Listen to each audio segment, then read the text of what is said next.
Bonjour à tous, bienvenue pour une nouvelle édition de Be My Guest. Aujourd'hui, je suis très heureuse d'accueillir Thierry Métrose, vice-président design chez DS Automobile, qui va nous raconter une histoire, une belle histoire, et ça fait du bien en ce moment, celle de la renaissance d'une icône, la DS. Bonjour Thierry, merci d'être avec nous. Bonjour à tous. Alors, la DS qui, cette année, fête ses 65 ans, elle n'a pas pris une ride. Et comme aujourd'hui comme hier, innovation, excellence, avant-gardisme font partie de l'ADN de DS. Tout à fait, tout à fait. C'est vraiment une source, enfin la DS d'origine, la DS de 1955, ça reste pour nous une source d'inspiration extraordinaire. Alors à la fois en termes de style sur certains éléments, on aura l'occasion d'y revenir, mais c'est surtout la DS, c'est une philosophie extraordinaire. Il faut tous se rappeler que la DS, quand elle a été présentée en 1955, c'était un ovni dans le monde automobile à plusieurs titres. Il y avait son traité de style, le côté aérodynamique où tous les éléments de carrosserie sont intégrés, c'est absolument fabuleux. C'était une silhouette aussi extraordinaire sur la route, une présence, une élégance fabuleuse. Et puis c'était aussi un contenu technologique qui a marqué son époque. Alors, je vais en citer quelques-uns. C'est les suspensions qu'on a tous en tête, les suspensions hydrauliques qui étaient magiques. Avec un confort incomparable pour l'époque, en fait. C'était un confort fabuleux. Et puis, il y avait le côté aussi magique où la voiture à l'arrêt, elle revenait au ras du sol. Puis, quand on l'activait, elle montait. Et puis après, il y a aussi tout le bénéfice sécurité aussi de ces suspensions et confort. Il y avait des portes sans cadre, ce qu'on appelle des portes sans cadre. Il n'y avait pas de cadre de porte, donc c'est directement le verre. Elle avait un pavillon en composite, ce qui était une révolution pour l'époque, qui était Biton. D'ailleurs, on pouvait choisir la couleur du pavillon. Voilà, donc elle avait vraiment toutes ces innovations technologiques, un confort incomparable et puis une silhouette fabuleuse. Et ça reste aujourd'hui les valeurs de la marque DS Automobile. On parle aussi toujours beaucoup de confort, on parle beaucoup de technologie, avant-garde aussi du style, du design, des super proportions, silhouettes extraordinaires. Voilà. Donc c'est tout cet ADN qui construit la marque DS Automobile depuis 2014. Parce qu'en fait, on a créé la marque DS Automobile en 2014. Alors la DS, dès son apparition au Salon de l'Auto en 1955, a fait un tabac. Et voilà, DS a été vendue à 80 000 exemplaires au bout de 10 jours de salon, ce qui était quand même un record absolu pour l'époque. C'est dire si elle plaisait. Et effectivement, elle était totalement révolutionnaire. Alors en 59, on a eu la voiture des grands dirigeants avec téléphone quand même pour 59, interphone, autoradio, il y avait l'espace chauffeur bien sûr. Elle a été adoptée ensuite par le général de Gaulle qui en a fait la voiture du président. Alors il avait quand même demandé, il y avait quelque chose dans le cahier des charges à propos de cette voiture présidentielle, c'est qu'il voulait absolument qu'elle soit plus longue que la Lincoln du président des États-Unis. Donc ça, c'était dans le cahier des charges de DS. Elle faisait plus de 6 mètres de long d'ailleurs. Ouais. J'ai eu l'occasion de m'asseoir dedans il n'y a pas très longtemps, c'était l'année dernière, parce que elle est venue chez nous, là, à l'ADN pour un événement, et je me suis assis à la place du général de Gaulle à l'arrière, j'ai pris le téléphone et tout. Voilà. Il n'y avait personne au bout du fil, dommage. C'est vrai que c'est une voiture assez fabuleuse, quoi. Vraiment fabuleuse. Et alors, ce qui est marrant dans la DS, c'est qu'elle a marqué l'histoire de l'automobile. Ça reste une des icônes mondiales de l'automobile. Et elle va même au-delà de ça, c'est qu'elle a marqué quasiment, elle fait partie de l'histoire de France. Alors, il y a l'histoire avec le général de Gaulle, et puis il y a aussi dans le monde du cinéma aussi. Enfin, on a tous en tête Fantomas. Fantomas quand il part avec sa DS volante. Enfin voilà. Donc il y a plein d'histoires aussi liées au monde du cinéma. Enfin voilà, elle a marqué une époque, elle a marqué l'histoire de la France, je pense. Enfin, je suis sûr même. On a commencé avec une berline, ensuite il y a eu le cabriolet, le très beau cabriolet aussi. Ouais. On voit quelques photos. Toujours très élégant. Et déjà à l'époque, associé à la couture. On voit des mannequins qui posent avec DS. Et on y reviendra plus tard, mais bon, c'est toujours le créneau aujourd'hui de DS. Ah bah, complètement, complètement, puisqu'on est, c'est vraiment l'ambition, hein, on a une très forte ambition qui nous challenge tous et qui est extrêmement excitante en fait. C'est d'incarner les savoir-faire du luxe français dans le monde automobile. Donc on est très proche effectivement bah, de tous les métiers traditionnels du luxe français, et notamment bah, dans le monde de la maroquinerie, dans le monde de la haute couture. Donc on crée comme ça depuis pas mal d'années des liens avec toutes ces grandes maisons, avec les artisans d'art aussi. Et on a utilisé, bah voilà, un bel exemple, notamment dans l'intérieur de nos concept cars, on a créé comme ça des collaborations avec les grandes maisons. Ça, c'est d'une broderie qu'on a fait avec Le Sage, qui était sur le concept car Divine Déesse qu'on a présenté en 2014, hein, qui était une broderie absolument fabuleuse, réalisée par le plus grand brodeur au monde, hein, qui travaille habituellement pour toutes les grandes maisons. Et c'était la première fois qu'il travaillait pour une marque automobile et a travaillé avec DS Automobile. On était très fiers de ça. L'année dernière, plus proche de nous, on a travaillé avec la maison Le Marié aussi, qui est un plumassier qui réalise des choses absolument fabuleuses en plumes. Et il nous a fait une partie de l'intérieur du concept car DSX, réalisé tout en plumes. Et puis, on a aussi la chance, alors ça, c'est quelque chose d'assez unique dans le monde du design automobile, d'avoir en fait une équipe de selliers. Donc, on a des artisans selliers qui font partie intégrante de nos équipes de style, avec qui on travaille au quotidien, qui sont vraiment des artistes, hein, puisqu'ils sont meilleurs ouvriers de France et ils forment aussi les meilleurs ouvriers de France en sellerie automobile. Donc, c'est vraiment la crème du savoir-faire, surtout le travail du cuir et des conceptions. Et c'est eux qui nous permettent de créer, de mettre en musique, on va dire, nos intérieurs, notamment tout ce qu'on peut retrouver sur nos véhicules de série. Voilà. Voilà. Vous avez à droite de l'image Jean-Philippe Vanul, qui est le patron de la sellerie. À sa droite, Vincent Laubry, hein, qui est mon responsable couleur matière pour tous les concept cars. Et puis moi-même, ça c'est une séance de travail sur notre dernier concept car. Voilà. Et on a la chance d'avoir ces artisans d'art qui font partie de notre team. Et c'est quelque chose d'exceptionnel et d'unique dans le monde automobile. Alors, vous avez tous les codes de la couture, hein. Vous faites aussi des drapés. Oui, tout à fait. Alors ça, vous avez un magnifique exemple. C'est juste incroyable. Donc, c'est un plissé. C'est un des plissés qu'on a utilisé sur notre dernier concept car, Aerosport Lounge, qu'on a présenté là, début 2020, c'était au mois de mars. Là aussi, on voit que on a l'impression d'être dans un atelier, on pourrait être chez Chanel, chez Vuitton, chez Dior, hein. Donc, avec ce travail de plissé qui sont réalisés un par un à la main. Et là, on a utilisé un satin de coton, hein. En fait, on a voulu se challenger sur notre dernier concept car, ne pas utiliser du cuir. Alors, le cuir, c'est le matériau traditionnel qu'on utilise dans les intérieurs historiquement, et on a un vrai savoir-faire, et on s'est challengé sur un matériau alternatif. Et là, on a travaillé un satin de coton. Et on a donc couvert en fait quasiment l'intégralité de l'intérieur du concept en satin de coton avec ces éléments plissés. Et c'est intéressant de se dire, on va faire un intérieur sans cuir finalement, mais néanmoins extrêmement luxueux, avec beaucoup d'intérêt, et puis s'inscrivant aussi dans les codes et des savoir-faire d'exception. Alors justement, ce concept car dont vous parlez, on va le montrer quand même de l'extérieur et puis on va revenir à l'intérieur. Donc le voici. Là, vous avez un super dessin de ça, c'est Thomas Duhavel, en fait, qui est le designer extérieur de ce concept car, qui est en fait un concept car qui est important pour la marque, hein, parce qu'il préfigure à la fois en termes de langage stylistique des choses qu'on va voir arriver au fil de l'eau sur les projets futurs. Et puis, il inaugure également une nouvelle philosophie de véhicule, hein, alors qu'on a appelé Aerosport Lounge. Hein, leur petit nom, c'est ASL, qui est en fait l'alternative au SUV. Hein, simplement, aujourd'hui, sur le marché, il est un peu clivé en deux. Il y a les berlines, on va dire, traditionnelles, hein, les voitures basses traditionnelles, berlines classiques. Et puis après, on a les SUV, un peu quelques SUV coupés.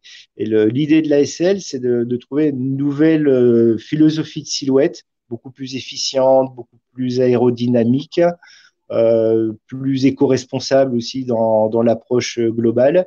Et voilà. Donc, c'est notre mission future, c'est de partir sur ce type de philosophie. Alors justement, vous parlez d'éco-responsabilité. Vous avez inventé un terme, et je vais vous montrer une très courte vidéo, c'est sustainability. Donc, fait de sustainability, donc, et nobility, donc deux termes anglais, et je vais vous montrer, vous allez comprendre.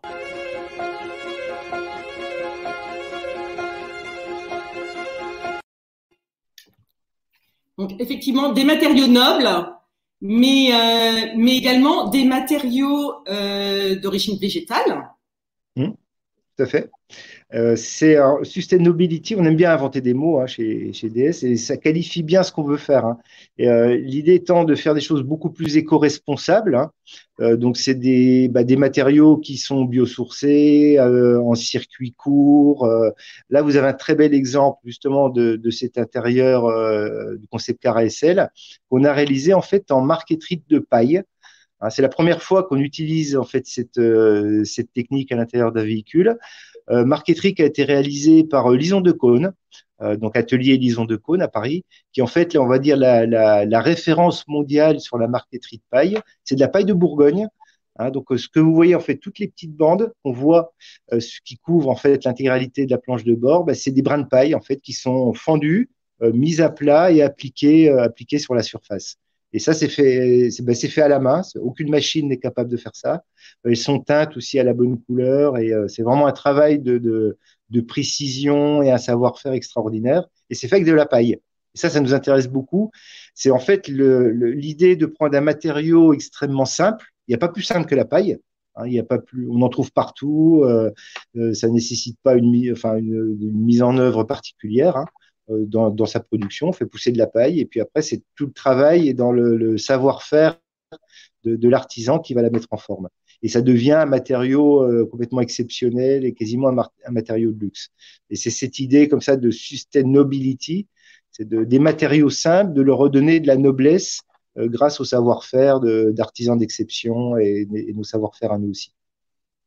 Alors, j'ai qui demande à quand le métal articulé dans vos véhicules hein, pour la décoration intérieure. Hein. Du métal articulé, du métal souple en fait. Métal souple. Ouais. Alors on arrive à faire des choses aussi aujourd'hui assez extraordinaires. Ça fait aussi partie des champs d'exploration futurs qu'on est en train de mener. Alors qu'on a regroupé sous un terme là aussi c'est un bon qu'on a inventé, qui est Futurecraft, hein, qui est en fait d'imaginer les savoir-faire de demain. Et on a les technologies comme l'impression 3D, par exemple, aujourd'hui, qui nous permet en fait d'imprimer des choses en métal, le fait de pouvoir les imprimer en métal avec des mailles extrêmement fines, par exemple, on peut avoir une surface métallique qui devient complètement souple. Voilà, parce qu'en fait, on a voyé des micro-assemblages qui sont réalisés grâce à l'impression 3D, qui sont pas réalisables avec d'autres technologies et qui nous permettraient d'avoir des métaux souples entre guillemets, ou leur redonner de la souplesse. Et ça, c'est des champs qu'on est en train d'explorer, très clairement. On continue avec l'intérieur de ce magnifique concept car. Donc là, on voit une autre vue de l'intérieur, donc toujours avec cette paille sur l'arrière des sièges et le cuir. Et vous aimez les formes géométriques hein, chez DS au niveau de la sellerie. On aime bien les choses qui sont à la fois accueillantes, hein, donc c'est des formes très fluides, très souples, qui amènent de la sérénité aussi visuelle, et puis qui sont quand même structurées, dessinées. Donc c'est avec des choses graphiques extrêmement fortes. Hein. On amène le graphisme, par exemple, au centre des sièges avec les éléments qui sont plissés. Il y a les coques des sièges aussi qui sont dessinés comme des éléments un peu de mobilier, d'architecture. Hein, qui viennent créer comme ça ce contraste entre des formes très fluides, très bio, enfin, ce que je veux dire, hein, très souples, et puis des choses beaucoup plus architecturées. Et c'est ça qui va donner justement tout l'intérêt à nos intérieurs. Ce confort aussi first class qu'on recherche à l'intérieur de nos véhicules. Hein, c'est comme il y a un confort très individualisé, aussi très tourné autour d'avoir une ergonomie parfaite, et que les gens voyagent en toute sérénité avec un niveau de confort extraordinaire.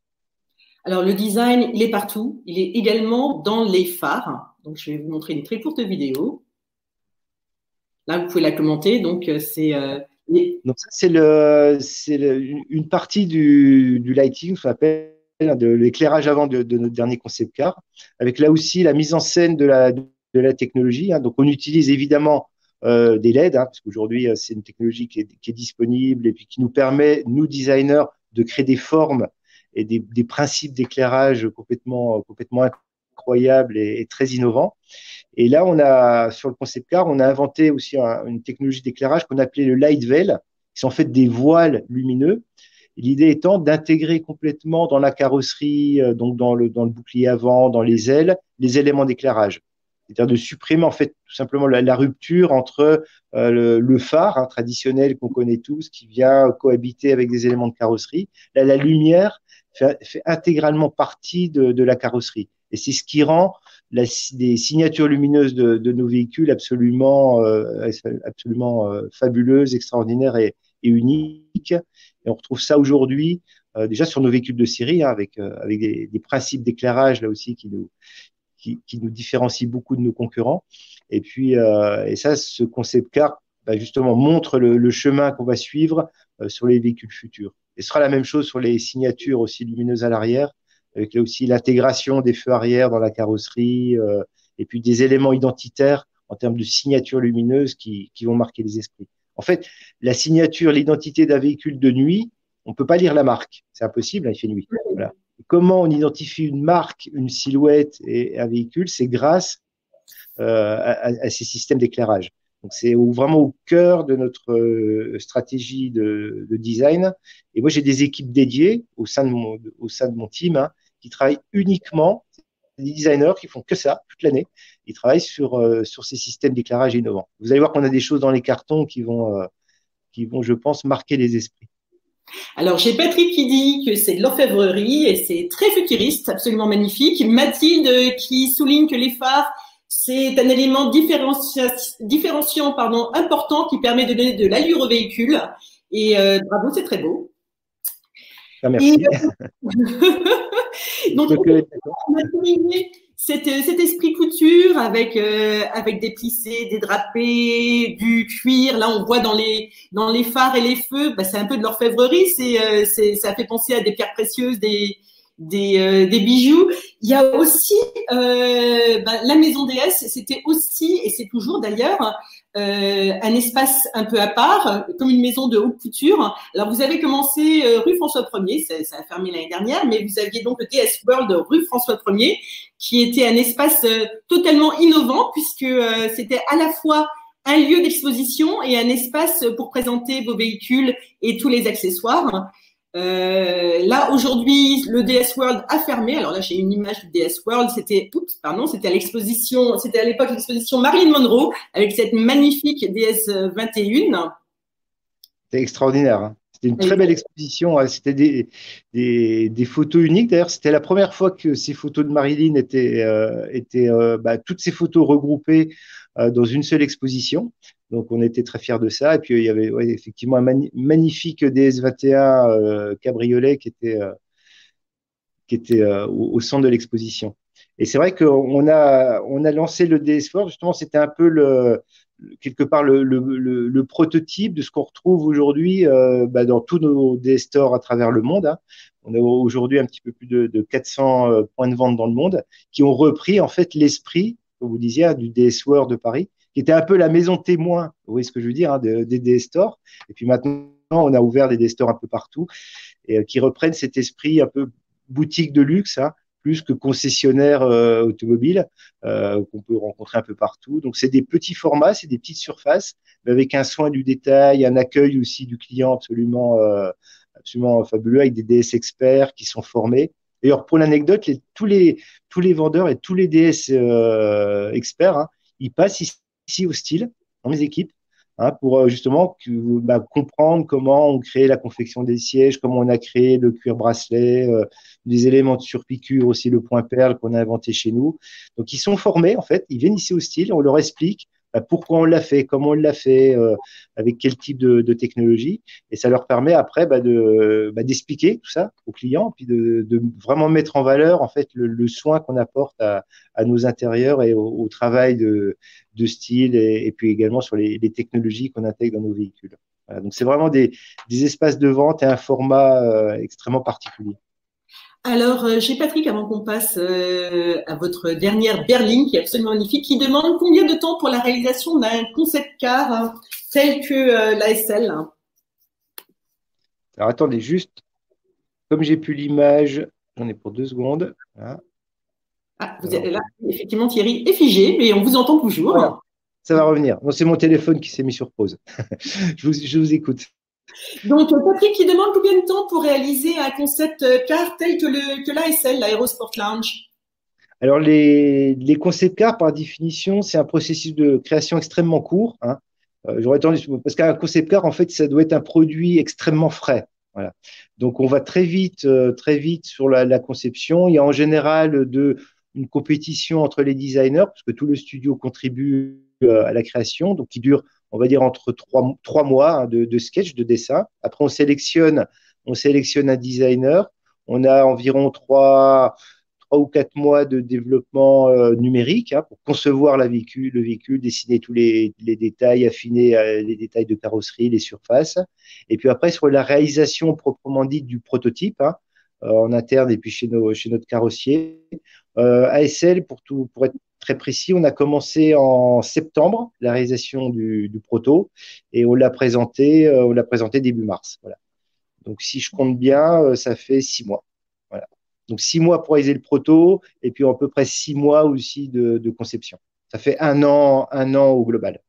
D'accord. Donc, C'est vous avez mentionné là donc un challenge entre vos designers pour accoucher entre guillemets d'un concept car. Vous avez lancé un challenge là il n'y a pas très longtemps.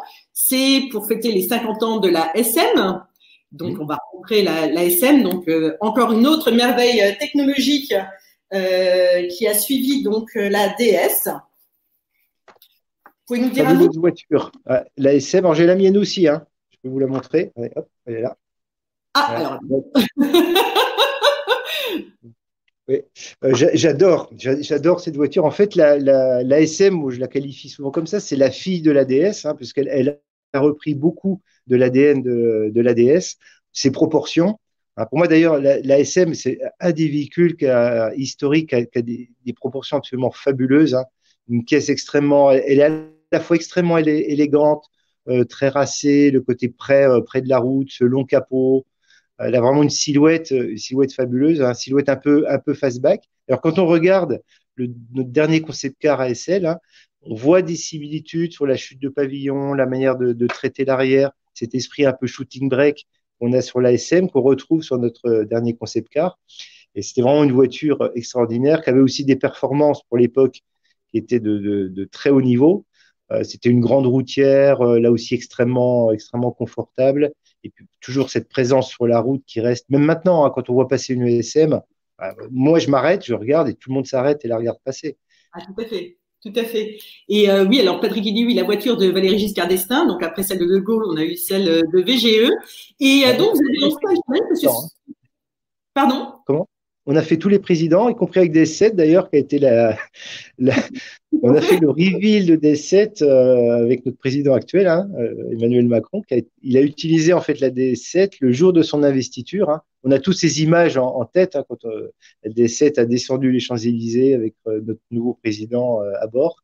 Un grand moment. Donc on perd pas le fil, hein, ça reste toujours DS la marque préférée des présidents. La marque prestige française, donc la marque de luxe à la France. C'est ça. C'est notre ambition, notre vocation. Alors, comme j'aime souvent à le rappeler, il ne faut pas l'oublier, c'est que l'automobile française, hein, dans les années 30, le luxe automobile, il était français dans les années 30. C'était toutes les grandes marques comme Bugatti, Delage, Pano Suiza, Figoni, Falacci pour les grands carrossiers. Voilà, donc Talbot Lago, enfin la liste elle est longue comme le bras, et toutes ces grandes marques étaient françaises. Et on a un peu perdu la main, on va dire, après la Seconde Guerre mondiale. Et l'ADS a continué, la SM, il y a eu quelques marques comme Facel Vega, que j'adore, qui ont essayé de reprendre le flambeau.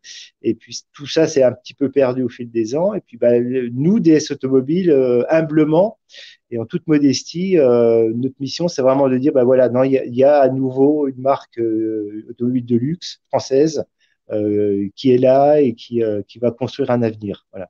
Et c'est très excitant pour tout le monde, hein, pour la marque, pour les équipes d'ingénierie, pour mes équipes, d'avoir ce challenge. Alors, vous avez donc lancé, c'est les 50 ans de la SM cette année, donc elle avait été lancée en 70 au Salon de Genève, et vous avez lancé donc un challenge, et voilà ce que proposent vos designers. Alors, on a plusieurs dessins, tous plus beaux les uns que les autres. Ah oui, là, ils se sont éclatés, hein. Ils se sont éclatés. Alors, c'est assez amusant parce qu'en fait, ils avaient fait ça un peu d'eux-mêmes. C'était l'année dernière, hein. Il y a quelques designers qui s'étaient amusés à faire un peu des SM revival, hein, donc de dire bah, qu'est-ce que serait la SM revue et corrigée par nous en 2020. Donc, ils avaient fait comme ça ce qu'on appelle, nous, des free sketch, hein, des sketchs libres sur le sujet. Et puis en début d'année, il y a Bastien Chouk, qui est en fait le patron du marketing de la marque. Il est arrivé, il a dit, tiens, qu'est-ce qu'on pourrait faire pour les 50 ans de la SM? Je dis, bah écoute, attends, on a des trucs dans les cartons. Et je lui ai montré comme ça les quelques sketchs. Et puis il a dit, ah oui, bingo, c'est super, c'est chouette. Et puis voilà, les designers ont refait quelques sketchs. Et puis on a créé comme ça un petit, des petites battles comme ça entre designers, hein. Il y a eu 3 battles comme ça de 2 designers où ils ont chacun proposé leur sketch et puis les internautes votaient et puis on a fait une petite finale où il y a eu 3 gagnants en fait. Voilà. On a Alors, réussi à dire voilà, il y a un gagnant. Allez, alors, vous avez... le dernier qu'on a vu, le gagnant? Il était, oui, oui, c'est un de ceux qu'on a vu, c'est Geoffrey. Donc voilà, il y avait Bob était dans les 3 finalistes, je crois. Il y avait surtout les dessins qu'on a vus avant, qui étaient ceux de Geoffrey, ceux que vous avez montré. Voilà, voilà. Ça, c'est Damien, voilà, qui était aussi dans les 3 finalistes. Et puis, il y avait notamment, il y a un avant qui a beaucoup plu, qu'on a vu juste avant ou après, je sais plus. Voilà, celui-là. Voilà. Ça, je crois que ça a été dans les préférés des internautes, qui était un dessin de Geoffrey. Faut que je me trompe, sinon ils vont me faire la gueule, les gars. Voilà, qui était un dessin de Geoffrey qui a énormément plu. Je crois que c'est lui qui a reçu le plus de suffrages. Voilà. Et je sais pourquoi. Parce qu'en fait, c'était le plus proche en fait de l'esprit originel de l'ASM. Voilà.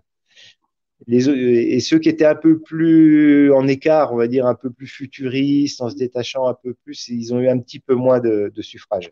Donc, voilà. Alors, il y a Daniel Netflix qui dit un retour de la SM, le rêve. Ah ouais, ce serait sympa, vous y pensez?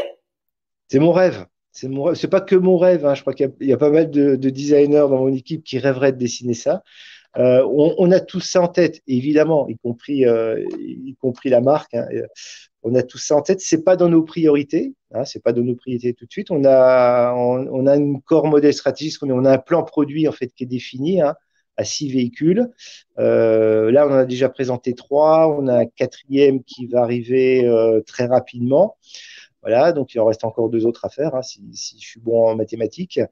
Voilà, donc on va déjà faire ces 6 produits qui sont importants, qui couvrent en fait tous les segments, qui nous permettent aussi de faire du volume, de nous implanter partout dans le monde.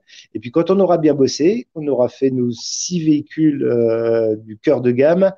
Là, on pourra envisager de faire des véhicules un peu plus niche, un peu plus images, destinés à une clientèle plus spécifique. Voilà. Alors, Mais surtout, ça, quand on aura fait les 6. surtout qu'avec l'alliance avec FCA là, qui devrait bientôt se faire, là, ce serait idéal pour, avec un petit moteur Maserati, ce serait juste extraordinaire. J'étais sûr que vous alliez en parler. Bah ça, ce serait réécrire un peu l'histoire de l'ASM, hein, voilà. Donc, bon, clairement, cette fusion va nous apporter probablement des opportunités qu'on ne manquera pas de saisir. Voilà. Mais ça, ce sera une autre histoire. On se reverra l'année prochaine pour en parler. Ah ben, volontiers, oui. En plaisir. Donc, on va justement vous mentionner, donc là maintenant on va parler un peu de vos modèles et vous en avez sorti un absolument magnifique là récemment, une berline, enfin on sort un peu des SUV et c'est là, c'est celle-ci, donc DS9. la DS9. Qui a été présentée là aussi au mois de mars. En fait, on l'a présentée en même temps qu'on présentait notre concept car, qui est en fait DS9 le flagship de la marque, donc qui montre le meilleur du savoir-faire de DS Automobile, hein, à la fois sur le plan de la technologie, sur le confort à bord. On a sur cette voiture notamment un rang 2 donc pour les passagers arrière qui est absolument, on voit, voilà, très belle image. On voit qu'on a un confort avec des sièges, là aussi sièges massants, ventilés, un accoudoir qui permet d'avoir toute la connectivité avec 2 prises USB. On peut commander et piloter ces sièges. Donc on a vraiment un confort à bord de limousine sur cette voiture. Et puis toujours nos confections. On a recouvert en fait l'intégralité de l'habitacle en cuir nappa, avec une couleur là aussi, un rouge absolument fabuleux, et puis C'est très beau. du savoir-faire de l'artisan sellier. Tout à fait. Et puis les formes géométriques dans le cuir sont absolument magnifiques. Et elle est vraiment volumineuse. Il y a de la place, beaucoup de place à l'arrière. Ah oui, alors c'est une grande berline, hein, elle fait 5 mètres, pas loin de 5 mètres, non, un peu moins de 5 mètres, 4 mètres 95. Hein, donc c'est vraiment une grande berline généreuse, très grand empattement, ce qui permet justement d'offrir beaucoup d'habitabilité sur l'habitacle. Hein. Donc c'est une évolution spécifique de la plateforme du groupe, hein, on va dire, adaptée spécifiquement pour DS9. Et puis elle reprend sur l'extérieur nos codes stylistiques, hein, notamment, voilà, belle image.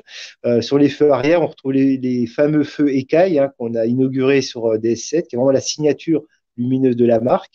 Un vrai savoir-faire à la fois technologique et puis très identitaire. Et puis on a ajouté ce petit sabre chromé à la base des feux, qui viennent amener une touche justement d'originalité, d'avant-gardisme, et puis qui donne beaucoup là aussi de caractère à l'arrière du véhicule. Et puis là, un petit clin d'œil à la DS19. Ça, on n'a pas pu s'en empêcher. Ça fait longtemps qu'on nous le demande. Ah ouais, pourquoi vous ne faites pas les clignotants comme l'avait la DS de 55, hein, en fin de pavillon? C'est vraiment un signe fort. Donc, on a fait un petit clin d'œil. On n'aime pas trop faire du rétro design chez DS. Moi, c'est un peu contre ma philosophie. Mais faire des clins d'œil, on ne se l'interdit jamais. Et là, ce petit clin d'œil à la DS de 55, ça nous a beaucoup amusé. Et puis, ça renforce aussi le caractère et l'identité de la voiture. Et puis alors, moi, alors là, je suis juste, je la trouve absolument incroyable. Attendez, j'ai un appel. Je le refuse. Vous m'entendez toujours? Oui, je vous entends. Oui, oui, tout à fait, oui. Donc cette magnifique jante. Ouais, alors ça, c'est une des roues de DS9. Et là aussi, on apporte beaucoup d'attention au travail sur les roues. Ça fait partie intégrante du style. Il y a bien sûr la taille des roues qui est importante, hein, pour donner justement un équilibre et des ratios de style qui soient parfaits. Et après, il y a tout ce travail de détail sur les roues. On travaille beaucoup maintenant sur des trimatières, donc avec des effets diamantés. On a des inserts aussi qui viennent se rapporter sur la jante, qui permettent d'avoir des éléments de finition avec des chromes satin. On utilise notamment sur DS9 un chrome champagne qui a été développé spécifiquement pour le véhicule. Voilà, donc j'aurais tendance à dire que dans le monde du luxe, le diable est dans le détail, comme on dit souvent, et que chaque détail doit être parfaitement exécuté, parfaitement travaillé. Voilà, on n'a pas le droit, on n'a pas le droit à la faute, et on passe beaucoup de temps justement à peaufiner tous ces détails avec mes équipes. Alors, bon, on a donc à côté de cette berline, bien sûr, on a les deux SUV, donc le DS3 Crossback et le DS7 Crossback. Le DS3 Crossback qui a tout juste un an et le DS7 qui en a trois, je crois. Qui a 3 ans, tout à fait. Alors, DS3 Crossback a été lancé l'année dernière. Hein, donc là, on voit la version e-Tense de DS3 Crossback, donc version 100% électrique. Et là, donc, on a DS7 Crossback qui a été lancé en 2017, hein, donc il y a 3 ans maintenant. Et là, vous l'avez dans sa livrée e-Tense, là aussi, donc plug-in hybride rechargeable, 300 chevaux, 4 roues motrices, donc avec à la fois des performances sur route absolument remarquables, et puis pour l'avoir essayé, des performances aussi en 4x4 absolument bluffantes. Voilà. Donc ça permet d'avoir le meilleur des deux mondes. Donc c'est un vrai 4x4 qui permet de passer à peu près partout, tout en préservant un confort et un toucher de route extraordinaire. DS3 Alors, Crossback aussi, qui elle est proposée donc avec différents types de motorisation, puisqu'on a des motorisations thermiques classiques, et on a également des versions 100% électriques, qui marchent d'ailleurs très bien. Alors je tiens à dire au passage que ces deux véhicules, on est très fiers de ça aussi, hein, sur le premier trimestre de 2020, hein, donc DS7 Crossback et DS3 Crossback sont leaders du segment premium en France. Et on est extrêmement fiers parce qu'on est une jeune marque, hein. On a lancé la marque en 2014, DS7 Crossback en 2017. Et en 3 ans, on est leader du segment premium en France.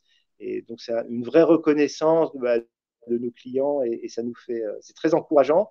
Et puis, ça nous montre aussi qu'on a bien travaillé, que nos voitures ont le bon contenu à la fois en extérieur et en intérieur. On voit l'intérieur des S3 Crossback, aussi carrément le reflet de ce savoir-faire la française avec une planche de bord, le volant qui sont entièrement gainés en cuir Napa. On a même poussé le sens du détail jusqu'à recouvrir le centre du volant, également en cuir Napa avec les éléments surpiqués sur le coussin du volant. Et ça, c'est complètement unique dans le segment. Aucun constructeur ne pousse le sens du raffinement à un tel point. Alors, on a vu tout à l'heure le concept car ASL qui annonce une petite nouvelle, la DS4. Donc, je vais vous montrer, il y a quelques images qui ont filtré. Et cette DS4 qui serait une compacte premium et qui est annoncée pour 2021. Oui, il y a des chances qu'elle arrive en 2021, puisqu'on a annoncé officiellement que la marque DS lancerait un véhicule par an. Donc, on a lancé un véhicule en 2020 qui était DS9, qu'on a vu juste avant. Donc, il est logique qu'en 2021, on lance un véhicule. Voilà. Alors, je peux vous dire tout de suite qu'elle ne ressemblera pas du tout à ça. Et à ça Ni à ça. Bon. Voilà, donc enfin, bon, là aussi, on aura l'occasion d'en reparler, hein, mais clairement, elle va reprendre aussi quelques éléments de style qu'on a vu sur le concept car ASL, hein, puisque tous les concept cars de la marque sont jamais on va dire des exercices de style gratuits, hein. Ils ont toujours une vocation ou technologique, hein, pour montrer le futur technologique de la marque. On l'avait fait avec Equitense, notamment en 2016, hein, qui était On peut le montrer, bien sûr. full électrique avec 400 chevaux électriques. Il y avait deux moteurs en fait de 200 chevaux électriques sur chaque roue arrière, donc ça marchait fort, hein. Il y avait 401 chevaux. Ça, c'est des SX un petit peu plus proche de nous, hein, qu'on a présenté en 2017, qui était un véhicule qu'on avait fait avec nos équipes de Formula I, parce que vous savez que la marque DS Automobile est engagée depuis le début d'ailleurs en Formula I. Ah ben justement, Le châssis de cette voiture, DSX, hein, c'est la bleue qui est au premier plan, oui, avait alors, un châssis de Formula I. On l'avait développé en partenariat avec nos équipes de DS Performance. Et alors, ça marchait là aussi très fort, parce qu'on avait un 0 à 100 en 3 secondes. Je vais juste montrer une petite vidéo, si vous permettez, justement. I love this corner here. Like, fast, come close to the wall, and at full power.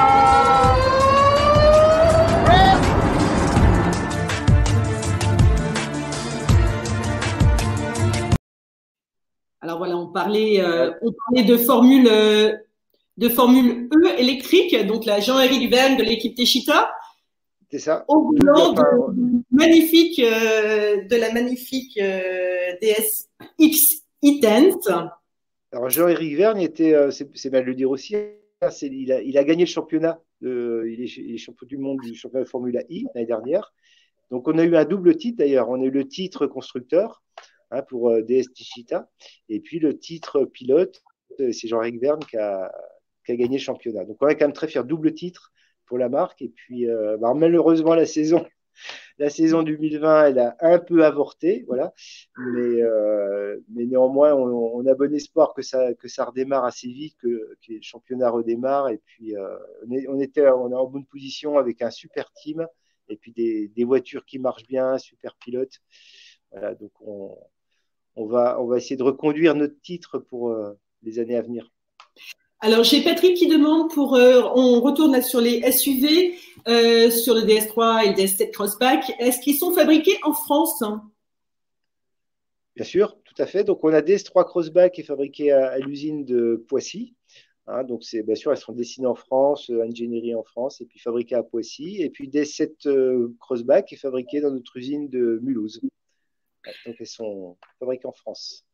Alors, concernant le DS7 Crossback, il y a aussi une petite vidéo, j'aimerais vous montrer parce que les feux sont vraiment étonnants. Et d'ailleurs, ça aussi, c'était un clin d'œil à la DS, qui avait les feux qui bougeaient. Mais je vais vous montrer comment vous travaillez chez DS Automobile. Donc là, voilà. Alors, apparemment, vous jouez beaucoup. Alors ça, c'est une anecdote assez intéressante. C'est les phares tournants de DS7 Crossback qui sont là aussi, on dit outstanding en anglais, mais qui sont en français, je ne sais même plus. C'est incroyable, hein, qui sont vraiment, qui marquent les esprits. Donc on a ces trois petits modules en fait, qui pivotent à 180 degrés.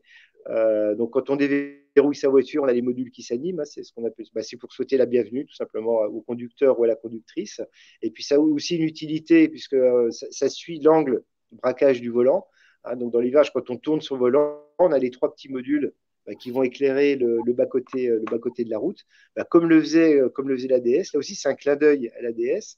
Et puis, ce qui est amusant, c'est ce qui est magique hein, de notre métier de designer, c'est que la petite maquette qu'on a vue en Lego, et ça, c'est pas, c'est la réalité. Hein, c'est que j'ai un de mes designers qui est rentré dans mon bureau avec le petit élément qu'on a vu en Lego, qu'il avait animé. Et il m'a dit, regarde, c'est marrant, Thierry, on pourrait faire un projecteur comme ça tournant avec des modules qui s'animent. Il était arrivé avec sa maquette en Lego. Et c'est assez drôle, hein, quand on se refait un peu l'histoire. C'est parti d'un Lego. Puis bon, derrière, on a fait travailler des batteries d'ingénieurs, des techniciens, d'autres designers. On a investi quelques millions d'euros. Et voilà, et on est arrivé au produit final avec ce projecteur qui est extraordinaire. Qui équipe d'ailleurs aussi, on a équipé avec la même technologie DS9. Voilà, avec ces fameux modules tournants qui sont quelque part un peu la signature de la marque. Et c'est parti d'un Lego. C'est la magie de notre métier. Oui, il n'y a pas que le dessin, il y a aussi. Nous, on prend tout. Enfin, et c'est drôle parce qu'il y a des designers qui dessinent, hein, donc encore sur le papier crayon, il y en a qui dessinent sur palette graphique, et puis il y en a comme ça qui font des expérimentations. Voilà. Alors là, j'adore ces dessins. Donc ça, c'est des dessins de Clément Poré, qui est un des deux designers qui a travaillé sur l'intérieur de notre dernier concept car. Et là, vous avez ces Blue Pencil sketch. Hein, il travaille au crayon bleu. Donc, tous ces petits sketchs, il les fait comme ça au crayon bleu. Et là, j'en ai d'ailleurs sur mon bureau. Il fait comme ça des centaines de dessins. Puis à partir de ces petits croquis, on travaille avec des modeleurs digitaux, on fait du modelage digital, on fraise des objets, on réalise des maquettes échelle réduite, échelle 1. Mais tout part comme ça de ces petits sketchs bleus. Et ça, c'est la magie aussi de notre métier. C'est que tout commence toujours par un dessin. Quoi qu'on fasse, quoi qu'on dise. Alors, pour terminer, Thierry, est-ce que la crise sanitaire qu'on a traversée, qui a durement touché l'industrie automobile, a changé quelque chose dans les projets de DS? Absolument pas. Absolument pas. Ça n'a pas changé notre motivation, ça n'a pas changé notre créativité, ça n'a pas changé du tout les ambitions de la marque. Hein. D'ailleurs, Béatrice Fouché qui nous a rejoint la tête de DS, hein, qui est le CEO de DS, hein, qui est arrivé en janvier, qui nous motive. On est sur le même niveau d'ambition, on va rebondir. Et c'est même l'occasion de. Enfin, moi, je prends toujours une opportunité. Ce qui s'est passé, en fait, ça a été un peu l'occasion de faire des brainstorming entre nous, de se dire quel sera le jour d'après, de mettre à profit en fait cette période de confinement pour travailler en fait sur des réflexions futures, d'essayer de casser le moule, de voir ce que pourrait être le jour d'après, de réfléchir un peu différemment. Et là, on a encore plus d'idées qu'on en avait fin février. Voilà. Donc, la seule chose que ça. Nous, on n'arrête jamais. Et la seule chose que ça a changé, en fait, c'est nos modes de fonctionnement. Voilà. Donc, on a fait beaucoup de choses en télétravail. Mais moi, j'ai continué avec mes équipes à regarder des sketchs. Au lieu de les regarder sur papier, on les regardait à l'écran. De toute manière, on fait beaucoup de développement numérique, hein, puisqu'on fait 80% de notre process de développement style, il est fait en numérique. Donc, de toute manière, au quotidien, même quand on est en physique, on regarde des écrans. Donc, ça n'a pas changé grand-chose. Voilà. Donc, c'est juste des modes de fonctionnement un peu différents. Voilà. Mais là, je suis quand même content de les retrouver. Voilà. Donc, pour tout vous dire, l'équipe est en train de revenir tout doucement sur site. On On va regarder pas mal de travail à distance parce que je pense que ça a beaucoup d'intérêt pour des gens qui veulent pouvoir se concentrer, notamment les créatifs, hein. Ça leur permet d'être concentrés toute la journée chez eux, dessiner, d'être plongés vraiment dans leur création. Et puis on va se retrouver ici quand on aura des moments d'échange, des maquettes à visualiser, hein, des maquettes en clé, là, où là on a besoin d'objets physiques. Donc, comme ça, on pourra alterner, ce que je veux dire, ces périodes où on est tous ensemble autour d'objets, on se retrouve pour échanger, faire du brainstorming, et puis des périodes dont ont besoin les créatifs de se retrouver un peu isolés, au calme chez eux pour laisser aller leur créativité. Donc, ces nouveaux rythmes de travail, en fait, sont plutôt pas mal. Voilà. Et on va travailler différemment et on sera encore plus créatif, je pense. Alors, je mentionnais tout à l'heure la crise de l'industrie automobile qui avait démarré bien avant l'épisode coronavirus. Mais en fait, DS ne connaît pas la crise. Vous êtes la seule marque qui ne connaisse pas la crise et qui soit en progression là depuis l'année dernière. Vous avez fait plus 20%. Au premier trimestre, vous étiez encore en progression. À votre avis, c'est quoi? Quel est le secret en fait de DS? Alors attendez, hop, je réactive mon téléphone. Vous m'entendez, hein? Oui, je vous entends. Je vous entends. C'est juste que mon téléphone se met en pause. Alors, je perds l'image. N'hésitez pas à poser la question, là. Je veux absolument savoir quel est votre secret. Alors, nous, on connaît pas la crise, tout à fait, parce qu'on a eu une année 2019. En fait, la marque DS Automobile sur l'année 2019 a progressé. Alors, j'ai des chiffres de 17%. Et sur le premier trimestre de 2020, hein, j'aurais même temps dit de janvier jusqu'à avril, on est la seule marque, je parle de janvier à avril, à avoir progressé.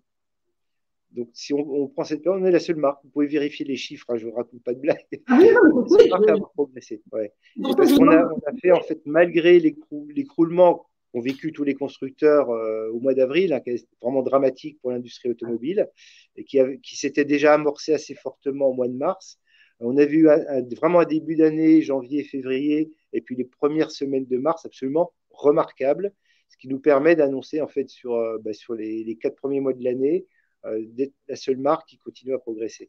Donc, c'est encourageant, et puis c'est l'effet aussi de l'arrivée de DS3 Crossback et puis DS7 Crossback qui marche toujours bien et qui n'a jamais faibli. Et puis un autre phénomène aussi, c'est l'engouement aussi pour les versions plug-in hybrides sur DS7 Crossback et puis les versions e-Tense, hein, donc électriques, 100% électriques, sur DS3 Crossback, qui représentent un pourcentage très important de nos commandes sur ces deux véhicules. Alors, il y a Patrick qui souligne que la créativité y est aussi pour quelque chose. Là, la créativité y est aussi pour quelque chose. Bien sûr, tout à fait. On voit qu'il y a beaucoup de nos clients, en fait, ils sont à la recherche. Enfin, c'est un peu comme tout. Quand on a créé la marque DS Automobile, on a dit voilà, on crée une marque premium automobile française. Donc, il y a beaucoup de clients, ils ont dit, ils étaient dubitatifs, hein, parce qu'il y a eu beaucoup de tentatives dans le passé de beaucoup de constructeurs français, de dire vous allez voir ce qu'on va faire, et puis il n'y a pas toujours eu des succès. Donc, les gens ont attendu finalement qu'on fasse nos preuves, hein, et je pense qu'on a fait nos preuves avec des DS7 Crossback, hein, puisque ils ont pu l'avoir, ils l'ont testé, et tous les retours clients en fait, qu'on a sur des DS7 Crossback, ils sont vraiment extrêmement positifs. Hein, sur la qualité de vie à bord, le confort, la qualité des matériaux, les technologies embarquées qui sont vraiment au meilleur niveau et tout à fait comparables, voire même des fois supérieurs à nos concurrents directs.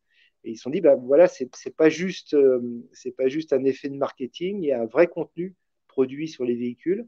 Et puis il y a le design aussi extérieur des véhicules avec des fondamentaux et puis une expressivité aussi, et puis une originalité. Détail que vous nous avez montré tout à l'heure. Ouais. Donc, ils disent là enfin une marque premium qui ose faire des choses que ne font pas les autres. Voilà. Et c'est aussi pour ça que beaucoup de clients se tournent vers la marque DS, puisqu'ils ont la technologie, ils ont la qualité du produit, la qualité d'exécution, la qualité de fabrication, et ils ont en plus l'originalité, la touche d'avant-garde qu'ils ne trouvent pas forcément chez d'autres constructeurs. Et ça y est, maintenant c'est reconnu. et c'est en train de s'installer. C'est vraiment notre marque de fabrique. Et puis, comme vous le disiez, là, c'est les parallèles et puis enfin, le sens du détail qu'on a inspiré notamment des savoir-faire du luxe français qu'on va retrouver dans Le Made in France aussi, je pense que ça parle aux Français. Oui, tout à fait. Ouais. Ça parle aux Français, puis ça parle au monde entier, en fait. Hein. Ouais. Ça parle au monde entier. Il y a quand même une chose, quand on réfléchit, qui est frustrante, qui a été pour nous frustrante pendant longtemps, c'est que le luxe français, enfin, la France est leader dans tous les domaines du luxe. Je vous prends la parfumerie, la joaillerie, la mode, évidemment, la maroquinerie, la gastronomie, l'hôtellerie.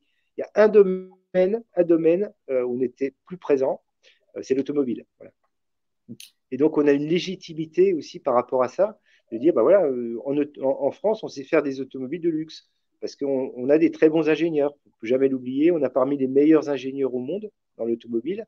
On a des savoir-faire qu'on est les seuls à avoir, et on a la chance aussi d'avoir cet esprit créatif. Hein, et je le vois dans mes équipes, mes designers, c'est vraiment la crème des designers. Et il y a cette école, enfin il y a une école, on va dire, du design français aussi qui est vraiment intéressante et qui est très recherchée d'ailleurs à travers le monde. Et les designers français sont très appréciés un peu partout dans le monde, dans le monde automobile. Et c'est bien qu'il reste chez DS. Oui, c'est ça, voilà, exactement. Donc, il y a un savoir-faire en style, il y a un savoir-faire de nos ingénieurs, et puis après, il y a tous ces savoir-faire qui sont issus du monde du luxe, qui sont uniques en France. Les brodeurs, les gens qui travaillent le cuir, les gens qui travaillent tous ces matériaux d'exception, et on est les meilleurs au monde. Donc, quand on agrègue tout ça, quand on fait, vous voyez ce que je veux dire, hein, l'amalgame de tout ça, des très bons ingénieurs, des bons designers, et puis une bonne qualité d'exécution, et on va arriver à recréer une marque française automobile de luxe. J'en ai aucun doute. Ah, mais c'est bien parti, c'est déjà fait, j'ai envie de dire. Hein. Voilà. Merci beaucoup Thierry, merci pour votre bonne humeur et puis pour nous avoir raconté cette belle histoire. Hein.